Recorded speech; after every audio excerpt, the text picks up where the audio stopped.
الله الله الله الله ما لنا مولى سوى الله الله الله الله الله ما لنا مولى سوى الله.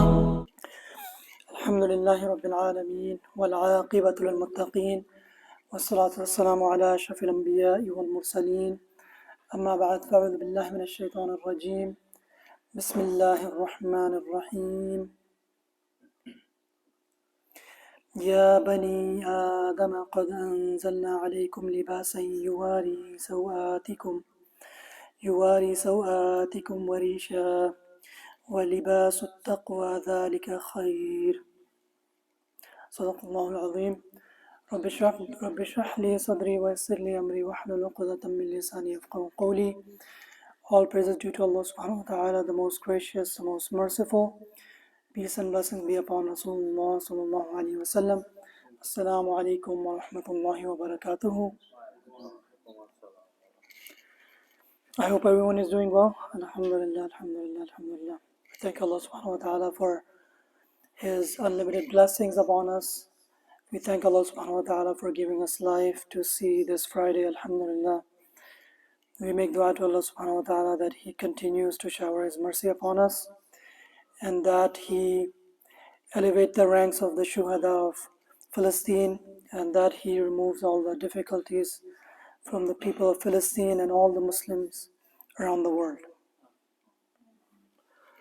So today's discussion is about libas or clothing. So inshallah we'll mention some things about clothing. May Allah subhanahu wa ta'ala give myself the ability to do amal upon it and all of us as well, inshallah. So the first and foremost thing about clothing is that clothing is a fitra. So to define fitra is the set of instructions that's built into a human being. It's kind of like the BIOS in a computer, right? The basic set of instructions that we are born with. Allah subhanahu wa ta'ala ingrains it in us. We don't have to learn that. The way believing in one Lord is also part of fitrah. By default, every child is born upon fitrah of tawheed. However, the parents, they will sway them to maybe Christianity, right, or Hinduism, and then that fitrah is corrupted. So similarly, the fitrah of a human being is to cover themselves, to clothe themselves. However, shaitan, the way he wants to take away our tawheed, he also wants to take away our clothing. He wants to take us away from that fitrah. You take any child, and as soon as the child gets uncovered, or even when you're changing the child wants to cover up, right? The child wants to go hide somewhere in the closet, right? So that's a sign that from a young age, we want to cover ourselves. Even Adam alayhi salam, when he first came to this world, he left Jannah and came here. The first thing, what did he do? He found something to cover himself, right? He covered himself. Today, the society wants to take our clothing away. It wants to, not only just the women, but also the men. The society wants to strip us away from this clothing. And one of the things that separates humans from animals is clothing. Apart from intellect, apart from our intelligence, if you look at an animal, the animal does not wear clothing because Allah subhanahu wa ta'ala, when He created the animals, He put clothing with them. So they are born with clothing. When they grow up, Allah subhanahu wa ta'ala grows their fur, and Allah subhanahu wa ta'ala has designed them in such a manner that even their private parts are hidden. Allah subhanahu wa ta'ala put a tail so that their privacy is hidden. So Allah subhanahu wa ta'ala designed them in such a manner that they don't need clothing. So their clothing is with them. But for human beings, Allah subhanahu wa ta'ala separated our clothing from us. Allah subhanahu wa ta'ala sent us And then Allah subhanahu wa ta'ala also sent the clothing. So now what we have to do is go attain it. Go attain it and put it on.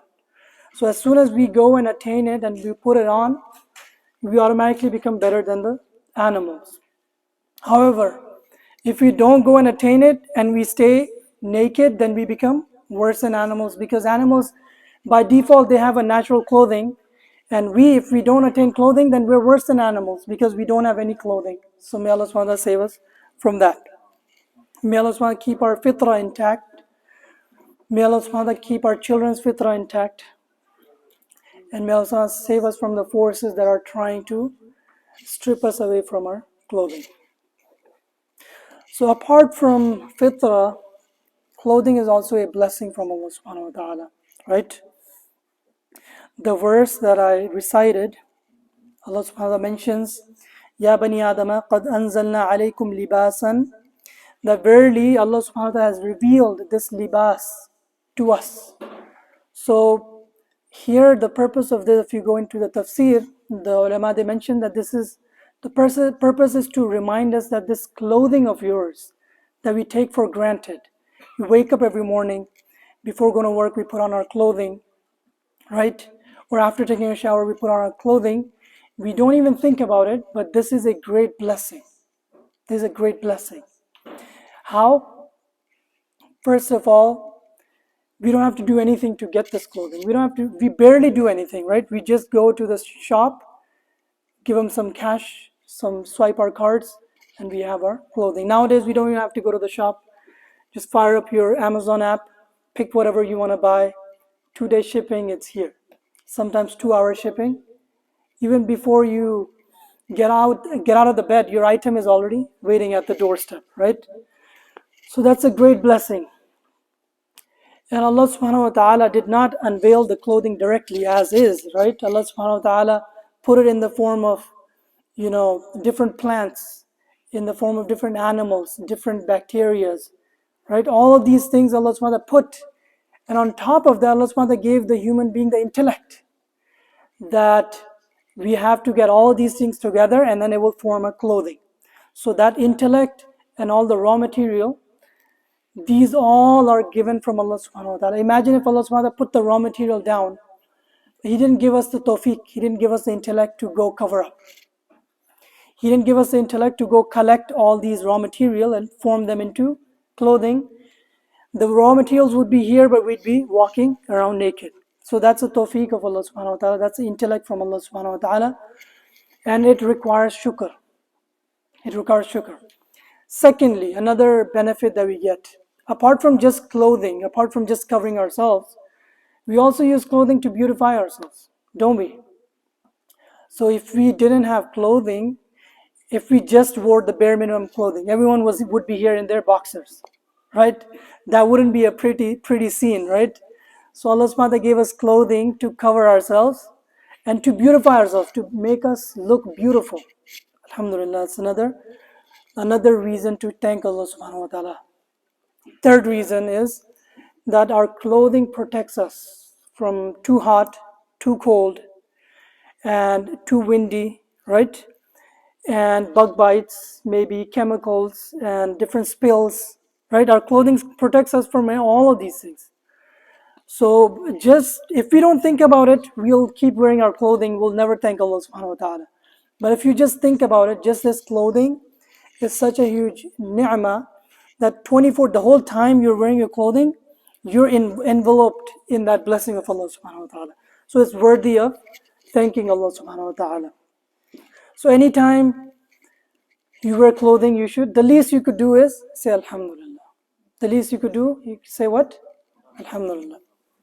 In fact, there's a special thank from Rasulullah sallallahu alaihi wasallam. Anytime he would wear clothing, he would recite this dua. He would say, Alhamdulillahi alladhi kasani hadha wa razaqanihi minni bighayri hawlim wala quwwah. Or وَرَزَقَنِيهِ بِغَيْرِ حَوْلٍ مِّنِّي وَلَا قُوَّةٍ. So this is a dua from Rasulullah sallallahu alaihi wasallam. He would say this thank every time he would wear something. He would say that all thank be to Allah subhanahu wa ta'ala who gave me this clothing, who put this clothing on me. And nowadays, especially, there's people out there in the world, especially in Palestine, people are wearing the same clothing again and again, right? Allah subhanahu wa ta'ala has given us so much clothing. If you walk into the closet, our homes, especially the clothings of the ladies, just closet jam packed. If you give them a second closet, that will also be jam packed with clothing, right? And the clothing of the men is also no joke. We have different shoes for every different event, right? We have different clothing for different event. We have a separate clothing for each day of the week, separate clothing for coming to the masjid. We have so many clothing. And if you go back home, I remember back home, growing up, we would have just one pair of shoes. That's it.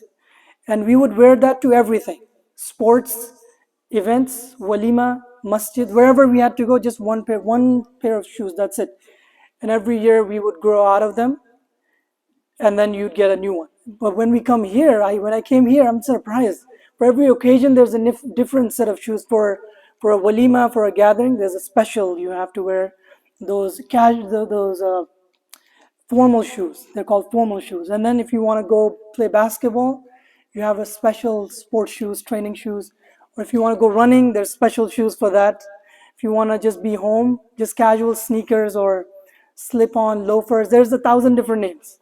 So these are the blessing of Allah subhanahu wa ta'ala. We should be thanking Allah subhanahu wa ta'ala every time every time you put on these shoes, you put on these clothing, we should thank Allah subhanahu wa ta'ala.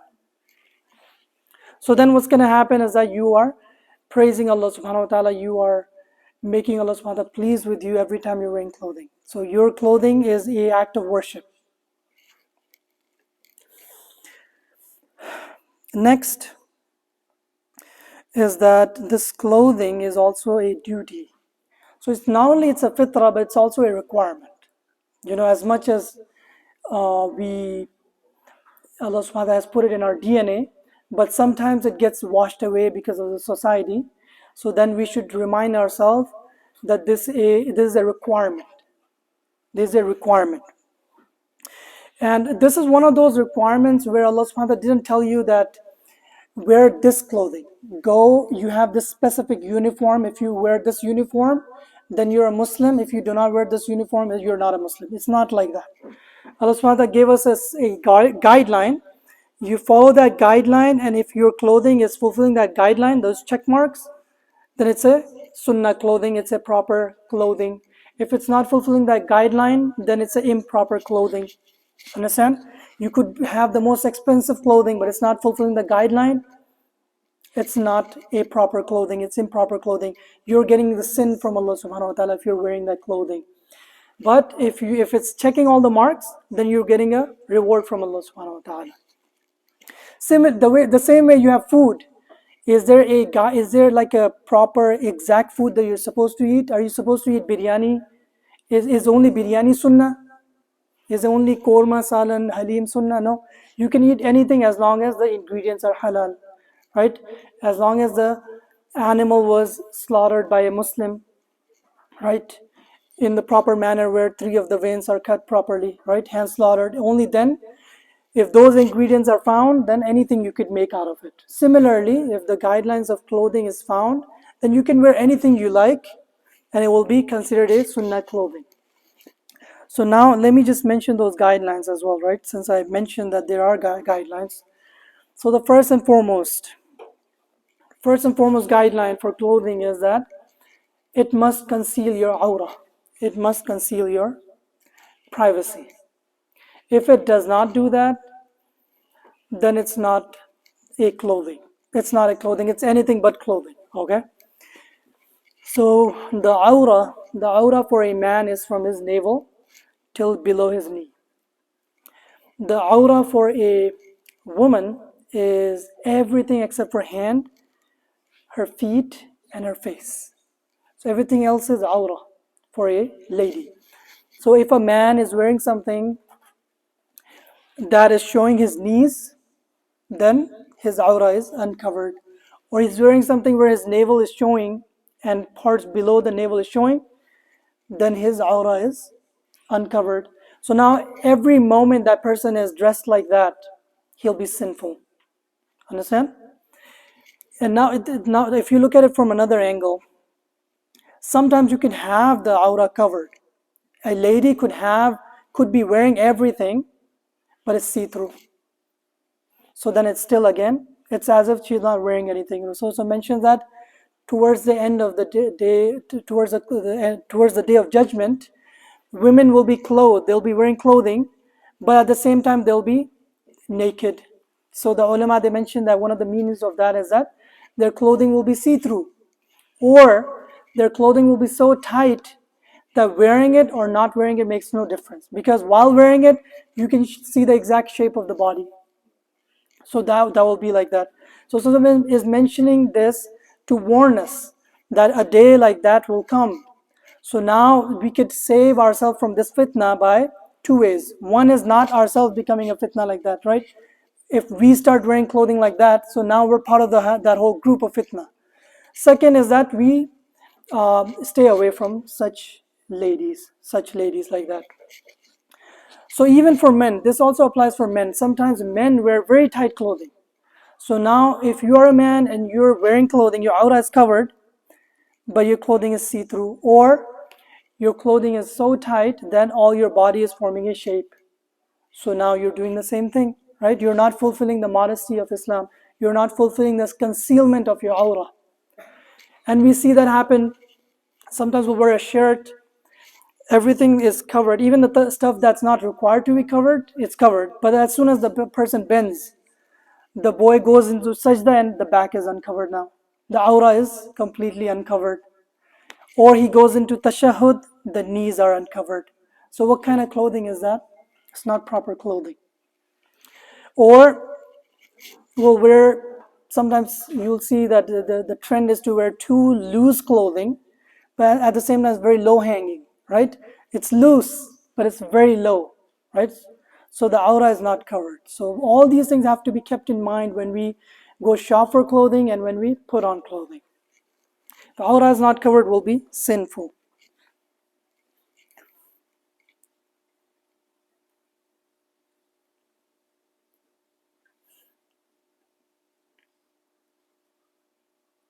The women, sometimes they'll wear the most expensive gowns, and then their back will be uncovered, chest is uncovered.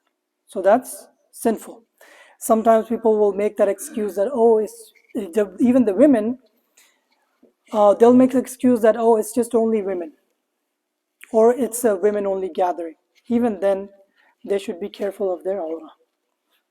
Or men, in front of other men, they'll be just careless. No, it's still aura, regardless of men or women.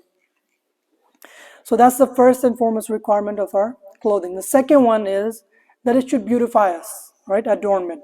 Clothing should beautify us, especially when Allah subhanahu wa ta'ala has given us enough wealth. Then it should be displayed upon our body. Once a Sahabi was not wearing proper clothing, his clothing was old and unclean and shattered and ripped. He came to Rasulullah sallallahu alaihi wasallam. Rasulullah asked that, has Allah subhanahu wa ta'ala given you any wealth? So then he goes, yes, Ya Rasulullah, I have horses, I have, cows and different animals he mentioned. So then Rasulullah mentions that Allah subhanahu wa ta'ala wants to see the effect of those ni'mah on you. How come Allah subhanahu wa ta'ala has given you all this wealth and you are not wearing proper clothing? You are not beautifying yourself, right? Another hadith, Rasulullah mentions that Allah subhanahu wa ta'ala is beautiful. Inna Allah jameel yuhibbul jamal. Right? Allah subhanahu wa ta'ala is beautiful. He loves beauty. So we should adorn ourselves for the sake of Allah subhanahu wa ta'ala, not for the sake of other people, but so that we are beautifying ourselves for the sake of Allah subhanahu wa ta'ala. Understand? So if we have money, we should upgrade our clothing. We should upgrade our clothing. If our clothing is very bad. And also, if you have clothing, it doesn't behoove someone to then still be walking around and going to meetings and meeting people, coming to masjid in just the bare minimum. If you have clothing, how come you're still covering just from your navel to your knees? If you have clothing, wear much more than that. Understand? Then don't suffice on the bare minimum. Allah subhanahu wa ta'ala mentions In another verse, Allah SWT mentions, خُذُوا زِينَتَكُمْ عِنْدَ كُلِّ مَسْجِدٍ, that take your beauty, take your adornment to every masjid. Allah SWT is commanding us to take not your bare minimum clothing, take your beautiful clothing to every masjid. So whenever you stand in front of Allah subhanahu wa ta'ala, not only when you go to walima, walima is not the only venue for beautiful clothing, or like a office party, right? Or anything like that, or friends gathering, family gathering. That's not the only place where you take your best clothing, but also to Allah subhanahu wa ta'ala. When you go stand in front of Allah subhanahu wa ta'ala, when you go to the masjid, Allah subhanahu wa ta'ala is saying that when you go to the masjid, take your best clothing, right? So don't show up, we shouldn't show up in PJs to the masjid, right? Is it fair to come to the masjid in our PJs? No, take the best clothing to the masjid. Hassan radiallahu anhu, he when he would go to the masjid, he would wear his best clothing, the best. So then someone, inquired, So then he mentions this verse of Allah subhanahu wa ta'ala. He says that Allah subhanahu wa ta'ala said that take your best clothing to the masjid.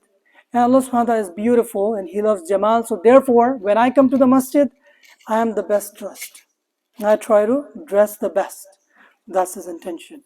So that's the second requirement, second guideline, is that your clothing should be beautifying you. So that also means that if your clothing is not fitting, if it's too loose, it's ill-fitting, so get it fixed, right? Or buy clothing that fits you good. Not so loose that you're drowning in it, right? It's going to come off any minute. Not so tight that your whole body shape is visible, right? Not so thin and see-through that, everything is visible. And then if it's too thick, where it's going to make you, sweat. So don't do that either. So wear proper, comfortable, fitting clothing, and that will beautify all of us. Next, there's so much left, but I'll try to wrap up. The next guideline is that our clothing shouldn't resemble the clothing of the non-Muslim, basically. So if there's a specific piece of clothing that the non-Muslims wear, we shouldn't wear that. So for example, the Jews, they wear that tiny little hat, right, that goes on top of their head, like in the middle. So obviously we shouldn't wear something like that. Or if the Christians tomorrow, they started wearing something specific, then we shouldn't resemble them. Now you're wearing your trousers and shirt, this is common. Everyone wears that, nothing wrong with that. However, we should make sure it's fulfilling the first guideline where it's not too tight. It's not too tight.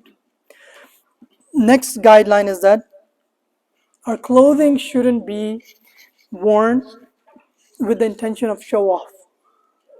And you shouldn't have this intention that, I am better than others. Some clothing can do that. Some very expensive clothing, if you put it on, it will have an effect on you. Clothing also has a psychological effect. If your clothing is much more inferior and maybe there's some stain, right? So now the whole time you're thinking, I'm not looking my best. I'm not looking my best. So it has a mental effect. Whereas if your clothing is very good, then it gives you confidence. If it's too expensive, it might increase pride on you, right? So even Umar radiallahu anhu, once he was wearing a very expensive clothing, so he could feel the pride. So then he tried to avoid that clothing. So we should also be careful. If it's too expensive, where it's going to give you that sense of vanity, then you can avoid that clothing. Next is some other. So these are the main 4 guidelines. If we can fulfill these, then you can wear anything you like and it will be accepted and it will be pleasing to Allah subhanahu wa ta'ala. Other than that, some things you should keep in mind is that the clothing, the lower garment should be above the ankle, shouldn't go below the ankle, right? And men shouldn't wear silky garment, right? If it's all silk, you shouldn't purchase that. That's only for women.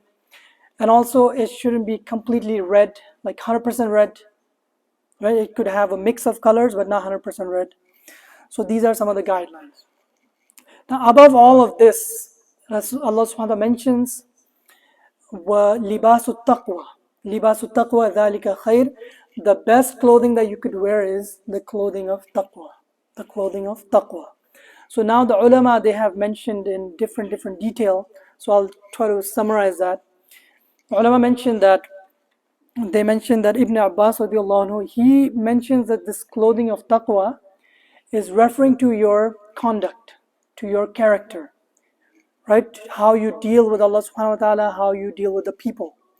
So now you can have the best clothing, but if you don't have good character, then it's useless. You can have best clothing, but you're going around backbiting, you're missing prayer, and you are cursing at people. Clothing doesn't suit you. The clothing doesn't suit me or that person basically. So clothing should also be accompanied by taqwa of Allah subhanahu wa ta'ala. We should remember that this clothing that we're wearing is for the sake of Allah subhanahu wa ta'ala, and also it requires, if you're wearing modest clothing, you should also act that manner too. Act the way Rasulullah sallallahu alaihi wasallam acted. That's one understanding. And then the ulama, they also mentioned in this, the taqwa of clothing is to follow the guidelines of clothing. So if you just wear anything, that means you did not have fear of Allah subhanahu wa ta'ala in terms of clothing. So if you fulfill the guidelines of clothing, that means you're having taqwa in regards to even your clothing. So if we can have taqwa in regards to our physical clothing, that's where it starts. As soon as you see someone becoming a little bit more religious, the first thing that changes is their clothing. You see that they start dressing modestly. On the flip side, you see someone stops coming to the masjid. You don't see him in the halaqah anymore. First thing that changes is, one of the first things is their clothing. They start wearing things like the people that are influencing them, right? So clothing has an effect. So if you dress like the pious, it will automatically start leading you towards being like the pious. So the best clothing if you want to know the sunnah clothing, just look at the pious people around you, the people, the ulama that you look up to, how they dress. That's the sunnah of the time. That's how the closest you could get to the sunnah of Rasulullah sallallahu alaihi wasallam in this day and age. May Allah give myself the tawfiq and all of us the tawfiq to do shukr for our clothing and to adhere to the proper guidelines of clothing. Wa akhiru da'wana alhamdulillahi rabbil alamin.